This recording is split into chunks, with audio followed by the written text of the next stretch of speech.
Juan's rainbow എന്നാണ് ഈ കേക്കിന്റെ പേര്. ജുവാൻ ലോബോ എന്ന ഫ്രഞ്ചുകാരി യുദ്ധത്തിന് പോയ ഭർത്താവായ ആൽബർട്ടിന് വേണ്ടി ഉണ്ടാക്കിയതാണ് ഈ റെസിപ്പി. സ്ട്രോബെറി കൊണ്ടാണ് ജുവാൻ ആദ്യ ദിവസം കേക്ക് ഉണ്ടാക്കിയത്. യുദ്ധം അവസാനിച്ചില്ല.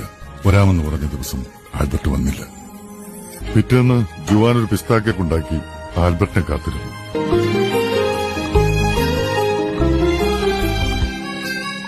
പുള്ളിക്കാരൻ വന്നോ? വന്നില്ല. അവൾ അത് സ്ട്രോബെറി കേക്കിനോട് ചേർത്ത് വെച്ചു. ജുവാൻ തന്റെ മുറ്റത്ത് ആദ്യമായി കായ്ച്ച ഓറഞ്ച് മരത്തിൽ നിന്നും പഴുത്ത ഓറഞ്ചുകൾ നോക്കി പറിച്ചെടുത്ത് കേക്കുണ്ടാക്കി കാത്തിരുന്നു. യുദ്ധം അവസാനിച്ചു.